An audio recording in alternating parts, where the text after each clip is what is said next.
صل على سيدنا محمد وعلى آل سيدنا محمد وبارك وسلم.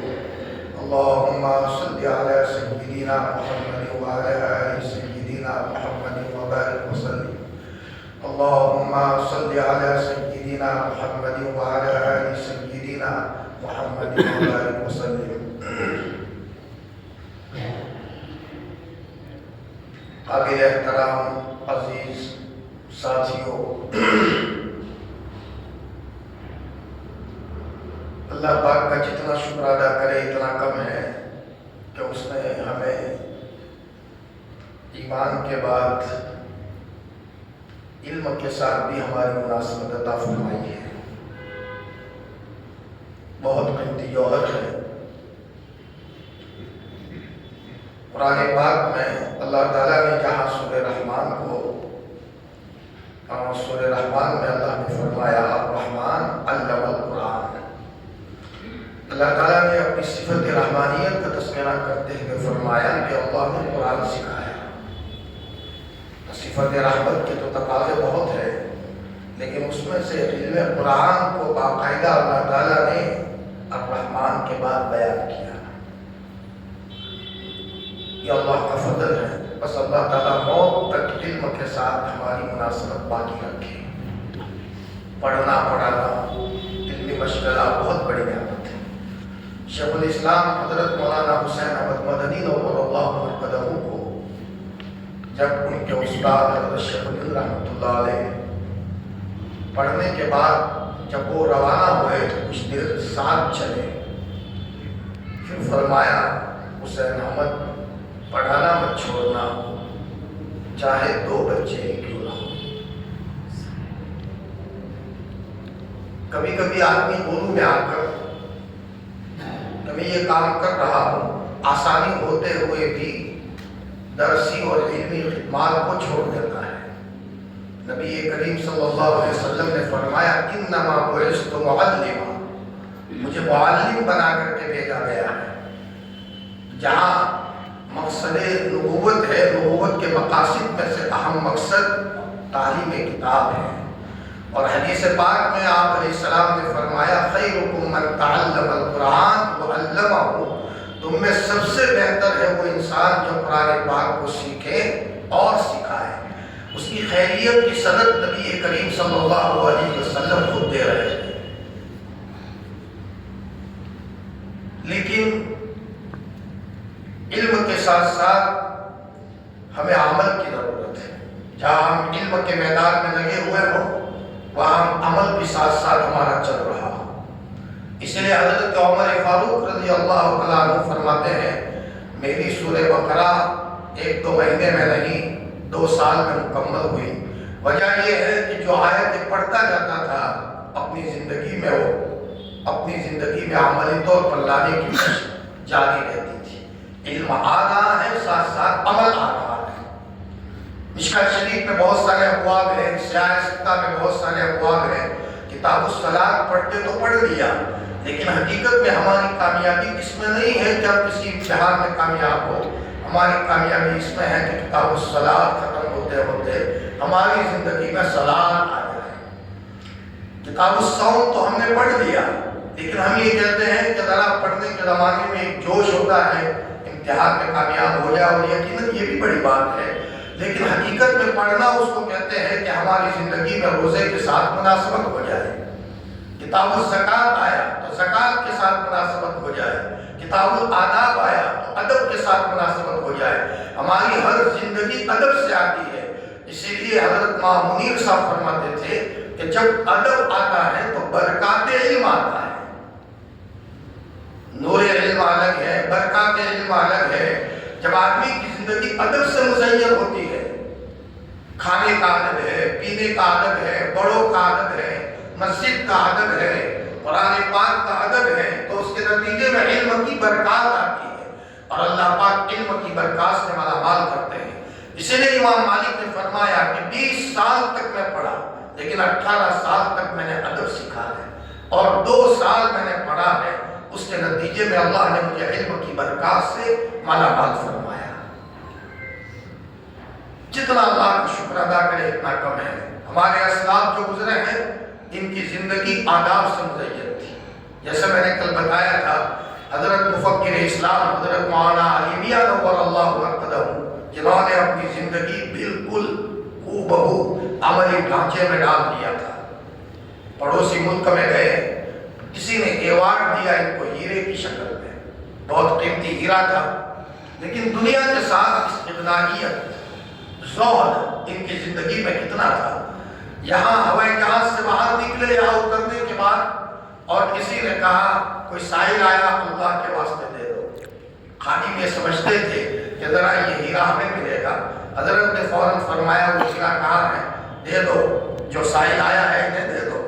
اتنا قیمتی ہیرا حضرت علی میاں صاحب رحمۃ اللہ علیہ نے فرمایا اس سائل کے دینے کو کہہ دیا. پڑوسی ملک سے ایک وفد حضرت علی میاں صاحب کی ملاقات کے لیے آیا. وہ یہ سمجھ رہے تھے کہ ایک بہت بڑا آدمی ہے, عرب اور عجم میں جا کر کے دین کی دعوت دیتا ہے, تو اللہ تعالیٰ نے ان کو نوازا ہے تو ان کا گھر بھی شاہی ٹھاٹ والا گھر ہوگا. لیکن جب حضرت کے پاس ملاقات کے لیے آئے تو چار پائے جھول کھانے والی تھی. ان کی چار پائے جھول کھانے والی تھی. دیکھنے والوں کی آنکھوں میں آنسو آئے. فرمایا حضرت علی میاں صاحب رحمۃ اللہ علیہ نے ایک مرتبہ وہی ندوہ میں ایک مرتبہ لوگوں کو بلایا اور یوں کہا کہ عرب شہزادوں کو دعوت دی, بہت بڑا کوئی اجلاس تھا. تو کسی نے یہ اخبار میں چھاپ دیا کہ مولانا نے اس لیے عرب شہزادوں کو بلایا ہے کہ پیسوں کی ضرورت ہے. علی میاں صاحب رحمۃ اللہ علیہ نے اسی وقت مائک ہاتھ میں لیا, آپ دیدہ ہوئے اور فرمایا بھائی ہماری تو تمنا یہ ہے کہ ہم دنیا سے جائیں تو ایسی حالت میں جائیں کہ رات کا اندھیرا ہو, ملک الموت ہمارے گھر میں آئے اور ہمارے گھر میں لائٹ نہ ہو, اور لائٹ چلی گئی ہو, اندھیرے میں ہماری روح قبض ہو رہی ہو. اس لیے کہ نبی کریم صلی اللہ علیہ وسلم کی جب وفات ہوئی ہے تو ہم عائشہ اڑوس پڑوس میں گئی ہے تیل لینے کے لیے, اور یہ کہا ہے کہ ذرا تیل ہو تو دے دو, میرا محبوب اس وقت بیمار ہے. یہ کون کہہ رہا ہے؟ مفکر اسلام مولانا علی میاں صاحب نور اللہ مرقدہ. علی صدیق صاحب باغوی رحمۃ اللہ علیہ فرماتے تھے کہ اپنے بچوں کو کہ بیٹا زندگی ایسی گزارو جیسے مولانا علی میاں گزارتے ہیں, صبح کی باسی دال شام کو کھا لیتے ہیں. اللہ تعالیٰ ہمیں بھی سادگی عطا فرمائے, ہمیں بھی زندگی میں رہتے ہوئے, چونکہ عوام کو لے کر چلنا ہے, بہت بڑی ذمہ داری کی بات ہے. مجھے یاد ہے حضرت مولانا یونس صاحب پونا والوں نے ایک مرتبہ چھاپی میں کہا تھا کہ اونٹ پر بیٹھے ہوئے بکریوں کو نہیں چرایا جا سکتا. چرواہے کو چاہیے کہ ذرا اونٹ سے نیچے اتر جائے, تب جا کر کے بکریوں کو چرائے گا. ایک آدمی یہ کہے کہ میں اپنی آن پان شان میں رہوں اور میں گویا کہ میں عوام کو لے کر کے چلوں, یہ نہیں ہوگا. اپنے آپ کو نیچے کی سطح پر لانا ہوگا, اپنے آپ کو عوام کے ساتھ رکھنا ہوگا. چاہے آدمی کہیں بھی پڑا ہے لیکن اخلاص و للہیت ہوگی تو اللہ تعالیٰ اس کے نتیجے میں چمکائیں گے. چاہے جنگل میں درخت کے نیچے بیٹھ جائے. حضرت محی السنہ حضرت ابرار سبکدوئی نور اللہ مرقدہ دنیا جانتی ہے ان کو محی السنہ کے لقب سے, لیکن وہی نورانی قاعدہ اور اپنے یہاں مستقلاً چھوٹی بڑی کتاب پڑھاتے تھے. لیکن اللہ تعالیٰ نے حضرت ابرار صاحب کے ذریعے سے کتنا بڑا کام لیا. ان کا لقب ہوا محی السنہ. اخلاص کی بہت بڑا وجہ ہے. ایک مرتبہ حضرت داؤد علیہ السلام نے اللہ تعالیٰ کو کہا بانی الہ, جس نام اعمال کو جس ترازو میں تولا جائے گا ذرا میں وہ ترازو دیکھنا چاہتا ہوں, وہ ترازو کتنی بڑی ہوگی. اللہ تعالیٰ نے فرمایا حضرت داؤد نے اصرار کیا, فرمایا بانی الہ مجھے دیکھنا ہے. تو اللہ تعالیٰ نے فرمایا حضرت داؤد علیہ السلام سے کہ ذرا آنکھیں بند کرو. جب آنکھیں بند کی اور آنکھیں کھولی, اتنا بڑا ترازو جو مشرق اور مغرب کو گھیرے ہوئے ہیں, تو حضرت داؤد علیہ السلام بے ہوش ہو گئے. ہوش میں آنے کے بعد کہاں بانی الہ, کس کی شکل ہوگی کہ اتنا عمل کرے کہ اتنا بڑا ترازو بھر جائے, یہ تو کسی کے بس کی بات نہیں ہے. تو اللہ تعالیٰ نے فرمایا او داؤد اگر میرے بندوں میں سے کوئی بندہ کھجور کی گٹلی بھی مجھے راضی کرنے کے لیے اخلاص و للہیت کے ساتھ عمل کرے گا تو میں اس کے نتیجے میں اس ترازو کو بھر دوں گا. اللہ تعالیٰ کے وہاں اگر کمی ہے تو وہ اخلاص کی کمی ہے. ہمارے قابلین اسی کا اہتمام کرتے تھے. ایک مرتبہ باغدہ میں ایک صاحب پڑھتے تھے, حیدرآباد کے تھے. رات کے اندھیرے میں 3 یا 3:30 بجے اٹھے تو دیکھا وہاں استنجا خانے میں کوئی صفائی کر رہا ہے، تو بچہ اولے محلے میں ڈر گیا، لیکن تھوڑی دیر کے بعد نظر آیا کہ وہ عارف باللہ قاضی صدیق صاحب باغوی رحمۃ اللہ علیہ تھے، جو رات کے اندھیرے میں 3 بجے اٹھ کر کے استنجا خانے صاف کر رہے ہیں۔ اچانک بچے پر نظر قاری صاحب کی پڑ گئی تو قاری صاحب روتے روتے کہا کہ بیٹا یہ میرا اور میرے اللہ کے درمیان کا راز تھا، میں اللہ کے لیے کام کر رہا تھا، بیٹا تم نے دیکھ لیا۔ وہ بچہ بھی شرمندہ ہوا کہ حضرت کے کام میں میرا خلل پڑا۔ اس بچے نے کہا مولانا دوسرے دن میں اس مدرسے سے نکل گیا تاکہ قاری صاحب کی نظر میرے اوپر نہ پڑے، اور قاری صاحب جو ایک کام کرنا چاہتے تو وہ یہ نہ سمجھے کہ میرا راز فاش ہو گیا۔ حقیقت یہ ہے ایسے پوشیدہ امور کی بنیاد پر بندے کا تعلق اللہ سے مضبوط ہوتا ہے اور اللہ تعالیٰ اس سے کام لیتے ہیں۔ ہم جہاں کہیں بھی ہیں ہمیں وہ سب کو لے کر حکمت کے ساتھ لے کر چلنے کی ضرورت ہے۔ حکمت یک من علم را 10 من عقل بائے، 1 من علم کے لیے 10 من عقل چاہیے۔ نبی کریم صلی اللہ علیہ وسلم جہاں فتح مکہ ہوا ہے اس موقع پر آپ علیہ السلام نے جہاں اعلان کیا ہے کہ من اغلق بابہ فہو آمن، جس نے اپنے دروازے کو بند کر دیا اس سے امن ہے۔ وہاں ان اعلانات میں سے ایک اعلان یہ بھی تھا کہ نبی کریم صلی اللہ علیہ وسلم نے فرمایا من دخل دار ابی سفیان فہو آمن، جو ابو سفیان کے گھر میں داخل ہوا وہ امن سے۔ ہم جہاں کہیں بھی کام کر رہے ہیں مختلف المزاج لوگ ہوتے ہیں، لیکن سب کو فتح کرنے کی ایک شکل یہ ہے ہم اپنے اخلاق کی مایا کو بلند کریں، اخلاق کی مایا کو بلند کریں۔ ہم دنیا میں خدمت کے لیے پیدا ہوئے ہیں، ہم دنیا میں مخدومانہ شان کے ساتھ نہیں بلکہ ہماری زندگی میں خدمت کی شان ہو، ہم عوام کی بھی خدمت کریں۔ ہم دنیا میں آئے ہیں اور جب تک اندر میں اپنے آپ کو مٹائیں گے نہیں وہاں تک کام نہیں بننے والا۔ فنا کی تہ میں بقا کا راز مثمر ہے، جسے مرتے نہیں آتا اسے جیتے نہیں آتا۔ حافظ احمد صاحب دارالعلوم دیوبند کے وہاں قاسم نانوتوی کے صاحبزادے، ان کے صاحبزادے حضرت قاری طیب صاحب رحمۃ اللہ علیہ، ان کو اچھی مسند پر بٹھانا تھا۔ حافظ صاحب سمجھ گئے کہ میرے بچے کو ایک اونچی مسند پر بٹھانا ہے، اور وہاں حضرت وہاں قاسم نانوتوی رحمۃ اللہ علیہ کے خانوادہ سے ہونے کے نتیجے میں ان کے اوپر ذمہ داری آنے والی ہے، تو فوراً حافظ احمد صاحب نے اپنے صاحبزادے کو تھانہ بھون بھیجا۔ حکیم الامت حضرت تھانوی نور اللہ مرتضی کے وہاں گئے تو حضرت تھانوی رحمۃ اللہ علیہ نے ان کو یہ شروع میں یہ کہا دیکھو 3 دن تک تم ہمارے مہمان ہو اور 3 دن کے بعد اپنے کھانے کا انتظام کر دینا۔ حضرت یہ کہ اگر ان کی پیشانیاں دیکھ رہے ہیں کہ کہیں یہ تو نہیں سمجھ رہے کہ میں تو بڑے خاندان سے ہوں، اور حضرت کیا کہہ رہے ہیں ان کی پیشانی کو حضرت حکیم الامت پڑھ رہے ہیں۔ بہرحال کہ مسکراتے ہوئے فرمایا ہمارا اصول تو یہ ہے لیکن آپ کے لیے ہمارے یہاں سے کھانے کا انتظام ہو جائے گا۔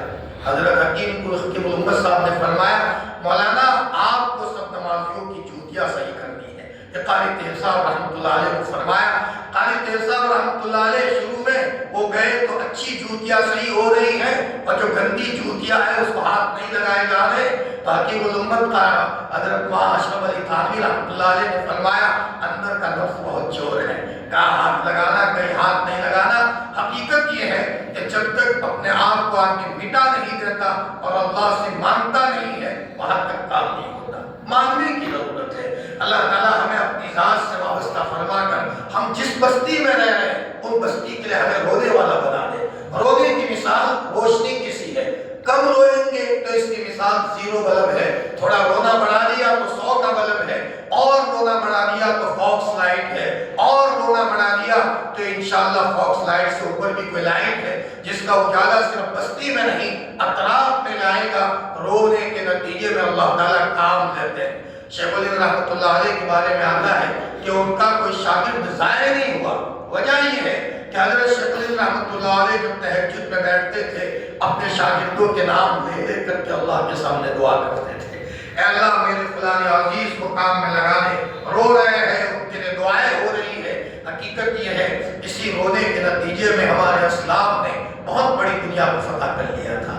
اب جہاں کہیں بھی رہے مان لو کہ اگر کچھ وہ لوگ ہیں جو مسلک کے اعتبار سے خلاف چل رہے ہیں، لیکن ہمیں اپنے اعتبار سے اپنے مسلک پر پختگی کے ساتھ ہوتے ہوئے مان لو کہ اگر کہیں ہم درود شریف کا کوئی پرچہ تقسیم کر رہے ہیں، ذرا درود شریف کے تعلق کوئی مستند کوئی درود شریف ہو اور اس کے فضائل ہم نے ان کے اندر میں بانٹے۔ مفتی فاروق صاحب نور اللہ مرقدہ نے ایک کتاب لکھی حقوق مصطفیٰ، نبی کریم صلی اللہ علیہ وسلم کے حقوق. جب یہ کتاب ہمارے ان بھائیوں کے ہاتھ میں گئی جو دیوبندیوں کے مخالف ہے تو انہوں نے فرمایا اچھا دیوبندی بھی ایسی کتاب لکھتے ہیں نبی کریم صلی اللہ علیہ وسلم کے تعلق سے، فوراً وہ اس سے مانوس ہوئے. تو اگر ہم ایسے پرچے تقسیم کریں گے تو اگر کوئی ذہن خراب کر رہا ہے کہ یہ تو نبی کریم صلی اللہ علیہ وسلم کی شان میں گستاخی کر رہے ہیں تو ظاہری بات ہے کہ ان کی یہ ذہن سازی ہوگی. ہمیں پتا چلا کہ وہ آدمی بیمار ہے، اپنے اعتبار سے اخلاق کے ساتھ پیش آئے، ہم نے کوئی خدمت میں ان کے خدمت میں پیش کیا. چونکہ ہمیں کام کرنا ہے تو کام کرنے کے لیے ایک تو ہمیں حوصلے کی ضرورت ہے، اور حوصلہ اللہ کی طرف سے ملتا ہے. اللہ سے مانگے بغیر حوصلہ نہیں ملتا، اللہ موقع پر ہمت دیتا ہے. حضرت شاہ اسماعیل شہید رحمۃ اللہ علیہ کے سامنے کسی انگریز نے نبی کریم صلی اللہ علیہ وسلم کو برا بھلا کہہ دیا تو حضرت شاہ اسماعیل شہید رحمۃ اللہ علیہ نے قسم کھا کر کے کہا کہ میں تیری گردن کو اڑاؤں گا. حضرت نے قسم کھا لی، لیکن رب اشعث اکبر لو اقسم علی اللہ لابرہ. بعض ایسے سیدھے سادے لوگ ہوتے ہیں کہ اگر اللہ پر قسم کھا لے اللہ ان کو اپنی قسم میں بری کر لے. حضرت کی گردن کو کسی انگریز نے اڑا دیا. حضرت اڑی ہوئی گردن کے ساتھ گئے اور اس انگریز کے اوپر حملہ کیا اور وہ بھی جاں بحق ہو گیا. حقیقت یہ ہے کہ حوصلہ اللہ کی طرف سے ملتا ہے کہ بڑھاپے میں بھی آدمی کو ہمت ملتی ہے اور بیماری میں بھی آدمی کو تندرستی کا لطف ملتا ہے. اس کے لیے چاہیے ہمارا اللہ کے ساتھ رشتہ مضبوط ہونا چاہیے.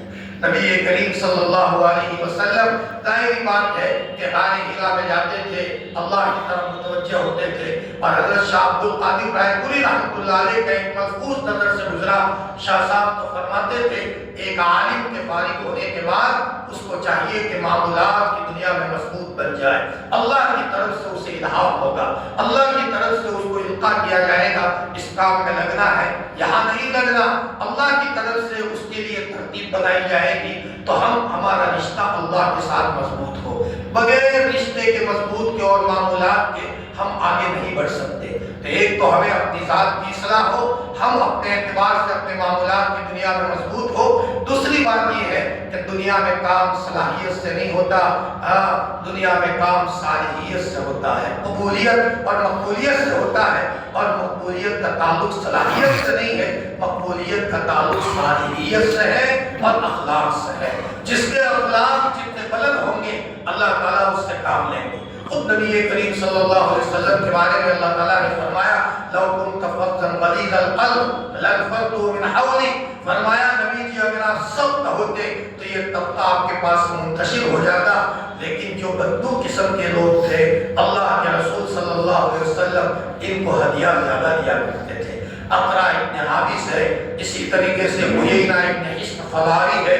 ان لوگوں کو آپ بہت سارا ایک مرتبہ سونا تقسیم کیا.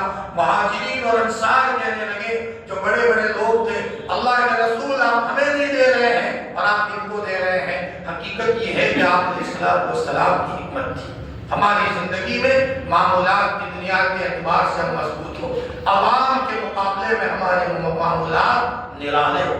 امام ابو حنیفہ نے اپنے بیٹے حماد کو کہا بیٹا سب سے پہلے مسجد میں آؤ اور سب کے عقیب پہ مسجد سے نکلو. اس چھوٹے سے جملے میں سب کچھ آ گیا. سب سے پہلے مسجد میں آؤ اور سب کے عقیب پہ مسجد میں آؤ، مسجد سے نکلو. فرمایا ہماری عبادتیں دوسروں کے مقابلے میں کوانٹیٹی کے اعتبار سے بھی زیادہ ہو اور کوالٹی کے اعتبار سے بھی زیادہ ہو. قل هل يستوي الذين يعلمون والذين لا يعلمون. عطا ابن رباح نے ایک صاحب کو دیکھا جو بہت بڑے تابعی ہے کہ وہ کسی کے سامنے بھیک مانگ رہے ہیں اور وہ کسی عالم قسم کے آدمی تھے. عطا ابن رباح نے فرمایا بیٹا کسی کے سامنے نہیں مانگا کرتے، شکایت تو اللہ کی ذات سے ہو. میری اس آنکھ کو دیکھ رہے ہو، 15 سال سے میں نے اس آنکھ سے نہیں دیکھا، نہ کسی انسان کو دیکھا نہ کسی جانور کو دیکھا، لیکن بیٹا میں نے کبھی کسی کے سامنے اس کا تذکرہ نہیں کیا. شکایت ہو تو اللہ کے سامنے ہو. فرمایا یہ اس لیے کہہ رہا ہوں تاکہ تمہیں احساس ہو کہ ایک بینائی کی کمزوری کے موقع پر بھی میں نے کسی کے سامنے اس کا تذکرہ نہیں کیا. شکایت اگر ہو تو اللہ سے ہو. انما اشکو بثی وحزنی الی اللہ. ایک تو اپنی زندگی میں معاملات مضبوط ہو، دوسرا ہمارا فیملی سسٹم اچھا ہو، اس لیے کہ ہماری فیملی سسٹم یہ دوسروں کے لیے نمونہ ہوتا ہے۔ ہم بیوی کے ساتھ کس طرح رہتے ہیں، اپنے بھائیوں کے ساتھ کس طرح رہتے ہیں، رشتہ توڑنے والوں کے ساتھ ہمارا کیا معاملہ ہے، اس لیے کہ ہم اس نبی کے امتی ہے اور اس نبی کے وارث ہے جس نبی نے دشمنوں کو سینے سے لگایا تھا، ستانے والوں کو فرمایا اپنے دسترخوان پر بٹھایا تھا۔ حضرت خواجہ معین الدین چشتی نور اللہ مرقدہ جن کے ذریعے سے اس ملک میں اللہ نے بہت بڑا کام دیا، ایک صاحب حضرت کو مارنے کے لیے برچہ اپنے آستین میں چھپا کر کے لائے اور کہ حضرت کے سینے میں بھونک دیں گے، حضرت جی کو کشف ہو گیا تو حضرت نے فرمایا دو بیٹا جو چورا لائے ہو میرے سینے میں بھونک دو، پانی پانی ہو گیا۔ حضرت مجھے کسی نے بھڑکایا تھا، فرمایا کوئی بات نہیں بیٹا تم ہمارے ہو، اور حضرت نے ان کا ہاتھ پکڑ کر اپنے دسترخوان میں بٹھایا اور اپنے ہی برتن میں بٹھایا۔ وہ آدمی حضرت کا گرویدہ ہو گیا، عاشق بنا اور تقریباً 42 کے قریب اس نے حج کیے اور آخر میں اس کی وفات بھی ہوئی تو مکہ المکرمہ میں ہوئی۔ ہمارے ذریعے سے کوئی آدمی کٹے نہیں، احسان کے ذریعے سے مانا کرتے ہیں انسانوں کو، اخلاق کے ذریعے سے جیتا کرتے ہیں دلوں کو، تو ہماری زندگی میں ایک وصف ہو۔ حضرت شاہ عبدالرحیم رائے پوری رحمۃ اللہ علیہ ایک مرتبہ حکیم جی نے ان کو ان کے کھانے میں زہر ملا دیا، کسی وجہ سے لوگ بھڑک گئے اور حکیم صاحب کو سزا دے، ایسا کرے ویسا کرے۔ شاہ صاحب نے فرمایا حکیم جی تو ہمارے ہیں، ہمارے ساتھ رہیں گے۔ حضرت نے بالکل ان کو اپنے سے کٹنے نہیں دیا اور محبت کے ساتھ رکھا۔ یہ بہت بڑی چیز ہے، یہ بہت بڑی چیز ہے۔ آدمی کو چاہیے کہ جس بستی میں کام کر رہا ہے اس بستی میں شروع میں جس جگہ وقت آدمی کام کرنے جاتا ہے تو یقیناً جنگل سا ہوتا ہے، محنت وہاں ایک ویرانہ ہوتا ہے، لیکن آدمی طے کرے محنت کرے تو 15-20 سال کے بعد اس کی محنت کے نتیجے میں علاقے میں علماء، حفاظ، علماء ربانیین، اللہ کے عاشق وہاں پیدا ہوتے ہیں۔ تو ہمیں چاہیے کہ ہم معمولات کی دنیا میں مضبوط ہوں، معمولات کی دنیا میں نمازیں ہماری فرائض کے علاوہ نوافل کا بھی اہتمام ہو۔ بزرگوں کو دیکھا ہے کہ ان کی زندگی میں معمولات کا کس قدر اہتمام ہوتا تھا۔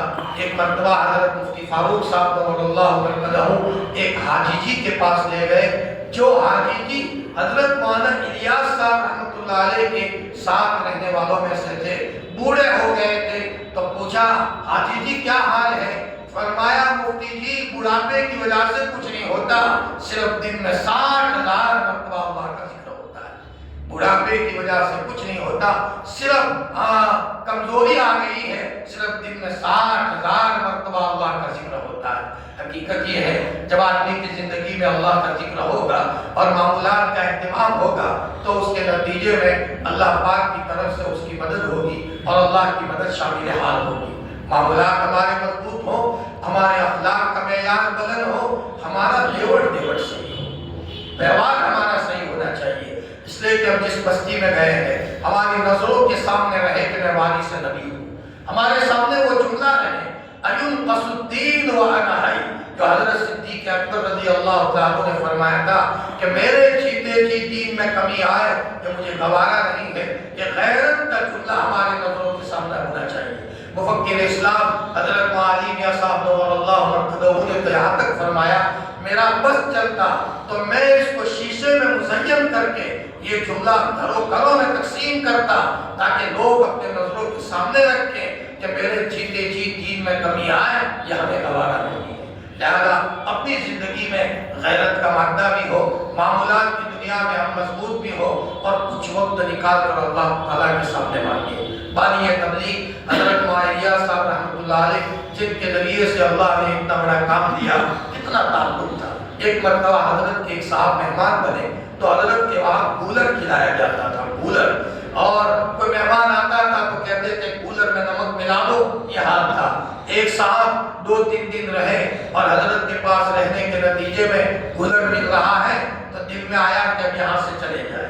فوراً حضرت معاویہ صاحب رحمۃ اللہ علیہ نے فرمایا کہاں جاؤ گے؟ میں نے تمہارے لیے اللہ سے بریانی مانگی ہے۔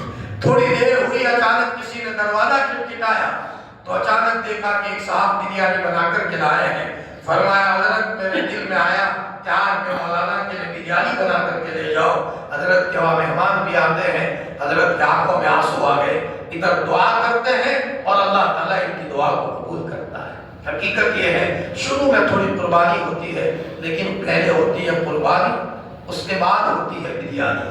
قربانی کا معاملہ پہلے ہے، بریانی کا معاملہ بعد میں ہے۔ العطایا بقدر البلایا، جتنی مشقت اٹھاؤ گے اتنا انعام ملے گا۔ 100 گرام مشقت ہے تو 100 گرام انعام ملے گا، اور اگر آپ بہت زیادہ اگر آپ قربانی دے رہے ہیں تو انشاءاللہ بہت زیادہ قربانی کے نتیجے میں اللہ پاک ہمیں اخیر میں وہ انعام بھی دیں گے۔ تو ہمیں چاہیے کہ جس بستی میں رہ رہے ہم اپنا ٹارگیٹ طے کریں۔ صحابہ جس بستی میں جاتے تھے تو اس بستی میں 100% تہذیب بدل دیتے تھے، زبان بدل دیتے تھے، کبھی کبھی مجاہدہ بھی پڑتا تھا، ان کے بچوں کو ستایا جا رہا ہے، لیکن طے کیا تھا ہمیں یہاں تک پہنچنا ہے، تو اللہ تعالیٰ اس کے نتیجے میں ان کو وہاں تک پہنچاتے تھے۔ تو ہمارا کوئی ٹارگیٹ طے ہونا چاہیے کہ ہم جس بستی میں جا رہے ہیں اس بستی میں ہم گویا کہ ایک ایک گھر میں اللہ کے نیک بندے پیدا ہو، عالم پیدا ہو، ہم بچوں کو کسی مدرسوں میں رکھ رہے ہو، حافظ قرآن پیدا ہو، تو اس کے لیے ہمیں تھوڑی مشقت اٹھانا ہوگا۔ اللہ تعالیٰ کا کرم ہے کہ اب تو ماشاءاللہ یہاں شاہ الچین میں بھی اتنے علماء مقامی اور فارغ ہو رہے ہیں، ہم اپنی جگہ پر کام کر رہے ہیں، لیکن 2 باتیں، اپنے بڑوں سے وابستہ رہیں، پیوستہ رہے شجر سے امید بہار، پیوستہ رہے شجر سے امید بہار۔ ہمارے اسلاف نے جو کام کیا تھا ان کے اندر میں ایک چیز تھی کہ انہوں نے کچھ وظیفہ بنایا تھا، 1 گھنٹہ 2 گھنٹے تنہائیوں میں بیٹھ کر اللہ سے باتیں کرتے تھے، اور اللہ دعائیں کیسے قبول کرتا ہے۔ ایک قصہ یاد آیا، حضرت مولانا منظور نعمانی، مولانا سجاد نعمانی کے والد ماجد پہلے وہ جمع کسی اور تنظیم کے ساتھ جڑ گئے تھے۔ ادھر یہاں ایک مرتبہ صوفی عبد الرحمن مرکز نظام الدین میں رہتے تھے، حاجی عبد الرحمن بھی کہتے تھے، وہ نو مسلم تھے۔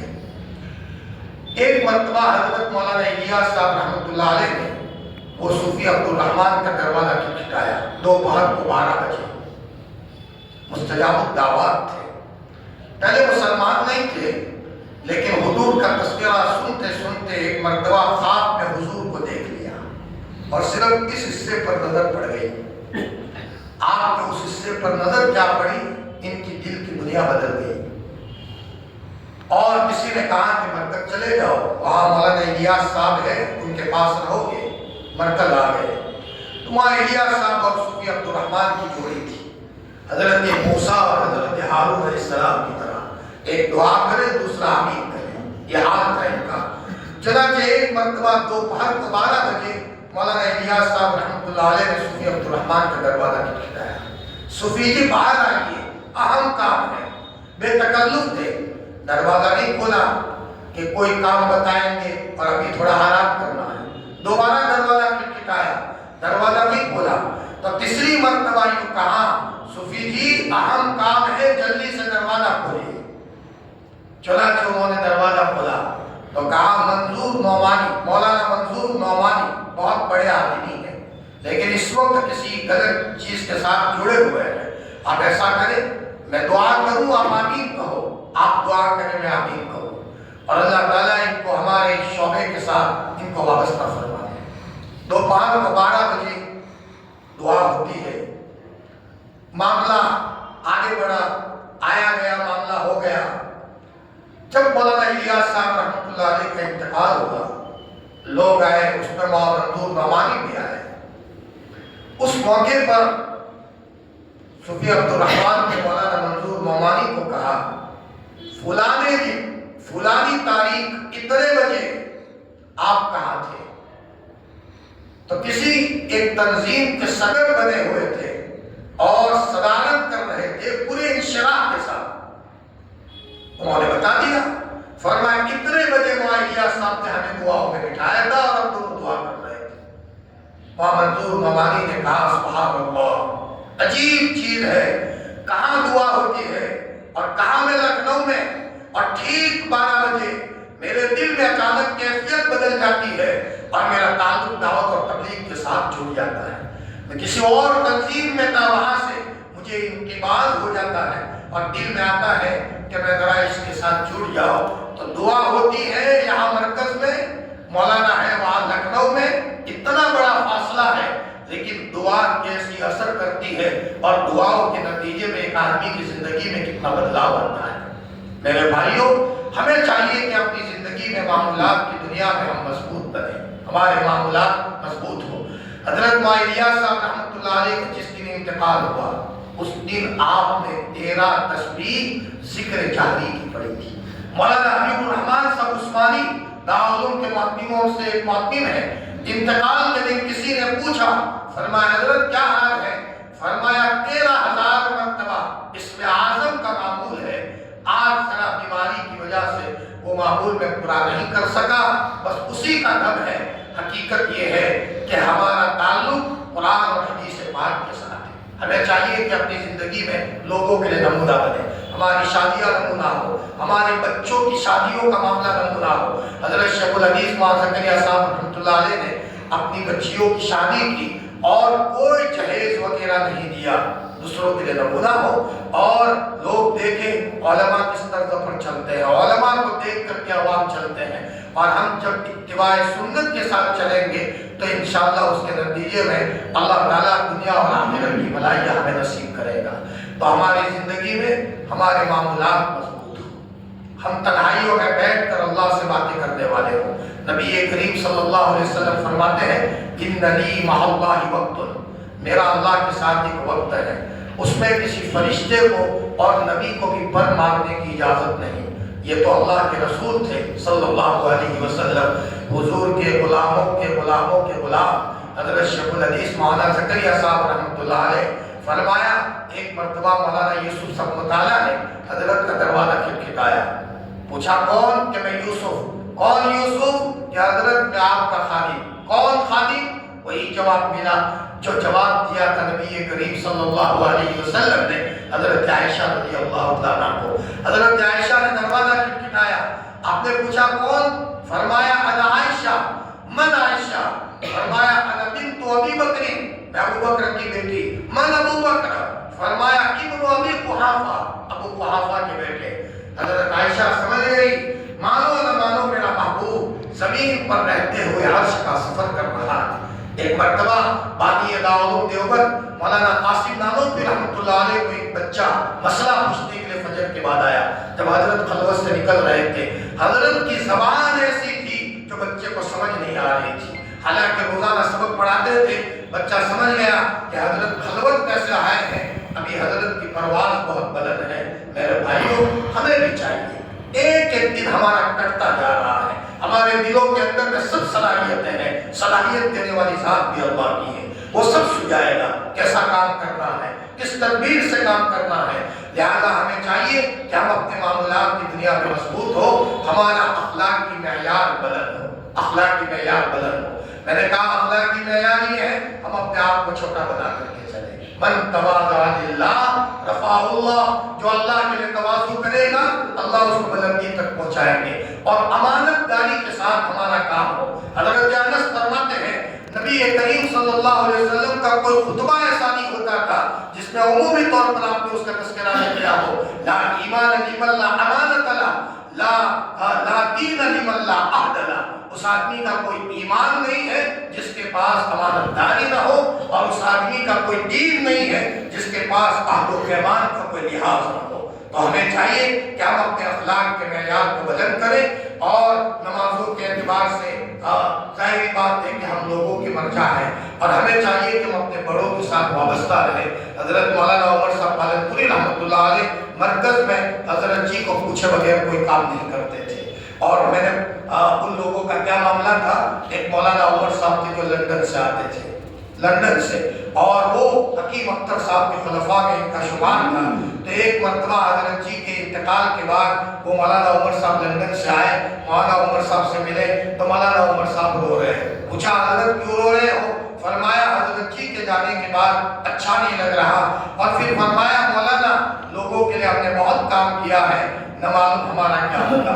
تو مولانا عمر صاحب نے کہا مولانا آپ فکر نہ کرو، اللہ تعالیٰ نے آپ سے بہت کام لیا ہے۔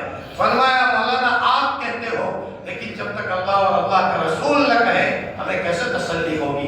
یہ کہہ کر کے مولانا عمر صاحب پالن پوری ہچکیاں دے کر کے رونے لگے۔ وہ مولانا عمر صاحب لندن سے آئے تھے، دیوبند اور سہارنپور کے دورے پر چلے گئے۔